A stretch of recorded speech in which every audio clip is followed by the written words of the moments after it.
You are Locked On Syracuse, your daily podcast on the Syracuse Orange. Part of the Locked On Podcast Network, your team every day. In a nutshell, Cal's defense is the better of the two units. Cal this season has given up less than 330 total yards per game. That is second best in the ACC. Cal is also the number one scoring defense in the ACC. They allow less than 20 points per game this season. Only twice this year have they allowed more than 30 points in the game. And only 3 times this year they've allowed more than 20 points in a game this season. So, in summary, in 6 of the 9 games that Cal has played this year, they have held their opponent to 20 points or less. Actually, not 20 points or less than 20 points. So Cal is a team that doesn't give up a lot of yards, and they don't give up a lot of points either. They're a very good defense. Who are some of the standouts for Cal, and what makes their defense so effective? I'm going to tell you right now. I think their number one standout is an outside linebacker, fifth-year senior. He's number 44 on Cal's defense, Xavier Carlton. Xavier Carlton is third in the ACC with 9 sacks this season. 9 sacks in 9 games. I would call a sack a game pretty good. Wouldn't you say so? That's pretty good. He's an edge rusher. And by the way, this is the third elite edge rusher that Syracuse football is going to face in a row. Their third one in a row that they're going to face. A few weeks ago, it was Virginia Tech with Antoine Powell-Ryland. Boston College last week with David Azaraku. What does this mean for Syracuse football? Well, I really lit into the offensive line last week. I thought it was really a bad performance by them. Really bad. And they're going up against one of the elite edge rushers in the country once again this week. I haven't seen a depth chart for Syracuse released for it. I don't know who's going to play left tackle, whether it's going to be Weatherspoon or Wolaba. But the bottom line for Syracuse is that those tackles, they're going to have to be ready, especially their left tackle in protecting Kyle McCord's blind side. They better be ready. And I think the strategy for going up against a guy like Xavier Carlton is limit the amount of one-on-ones he gets against our tackles. You really got to limit them. I think the best course of action is really, there's 2 ways you can attack it, aside from leaving him one-on-one, which is not really an option. I think you can chip with a tight end. If you chip with a tight end, that slows the pass rush by even just a half second. So it gives your offensive line a little bit more of an edge there. You can chip with one of your tight ends.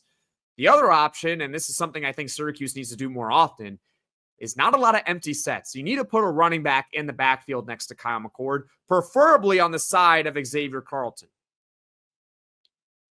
Because if you put a running back there, then let's say one of the tackles does get beat, and chances are at times in this game they will against Carlton. At least you have your running back there who's not going to be able to block him fully, but he's going to be able to slow him down enough so that Kyle McCord can at least step up in the pocket or roll out so he doesn't have to worry about getting his head knocked off by Xavier Carlton. So that's what they got to do with him. They got to either chip with the tight end or use a running back in the backfield to help. So that's Xavier Carlton. But they're also good in the secondary, led by Nohl Williams, a cornerback, fifth-year senior, number 3. Williams is one of the premier corners in the ACC, if not the country, and he is quickly rising up the NFL draft boards. He leads the nation with 7 interceptions this season. 7 interceptions in 9 games. I know that interceptions are not everything for a defensive back because as much as an interception is a game-changing play. But at the same time, sometimes corners take more chances than others. So if you're aggressive, think of like a guy like on the Cowboys, Trevon Diggs, right? He can have a year where he has 11 interceptions, but the very next play, he lets up a 90-yard touchdown. It's a boomer bust type of corner. So interceptions aren't everything, but when you have a guy that has picked off 7 passes in 9 games, I would call that elite. in Nohl Williams. He's got NFL size. He's 6 foot, 200 pounds, and he's pretty fast too. And if I'm Syracuse, the strategy really is I would limit the amount of times you're throwing to his side of the field. I really would. Syracuse does have talented receivers. Can they get open one-on-one against a guy like Nohl Williams? Most likely, it wouldn't happen often. It can happen, but not often. He's a type of corner that can completely shut down one side of the field. What does that mean for Syracuse? Don't target him often, because oftentimes he's going to pick it off, and that's not fun. They also have a pair of inside linebackers that makes their defense very effective.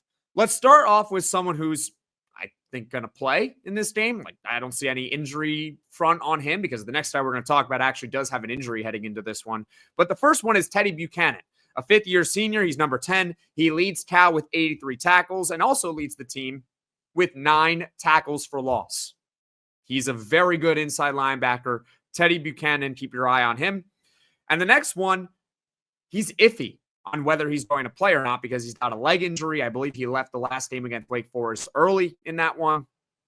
But it's Cade Uluave. Cade Uluave is a sophomore, number 0. Uluave last season was the Pac-12 Defensive Freshman of the Year. He's second on the team in tackles with 67. So if he's active, that means that Cal has 2 very, very good inside linebackers, and that would make their linebacking trio elite. 2 very good inside linebackers, on top of the fact that you got Xavier Carlton screaming off the edge. That doesn't bode well for Syracuse, and they also have a shutdown corner in a guy like Nohl Williams. So once again, that is Cal's defense, and I mentioned 4 guys that stand out on their defense, one of which in Cade Uluave, who might not play this week because he's got a leg injury. I read an article that said he's questionable for the game. I think their head coach said earlier that he is day-to-day. Day-to-day is take it for what it's worth. It's day by day. You got to see how it goes. So we'll see if Cade Uluave plays or not. But regardless, whether he plays or not, Cal has an elite defense. This is one of the best, if not the best, defenses in the ACC, and it's honestly probably the best defense that Syracuse is going to face this season. And I know we're late in the year, but Cal's probably the best. Whether they play the best is a whole nother thing. I mean, when Syracuse headed into that game against Pitt, Pitt was not a team that was known for having a great defense this season, but we saw how that turned out. They ended up playing the best game of their lives. We'll see how Cal plays, but overall, they have a very, very good defense, and Syracuse is going to have to protect the football against this Cal defense, because Nohl Williams, he can pick you off. They got some guys who can stream off that edge. They got some good linebackers. It's going to be tough for this Syracuse offense.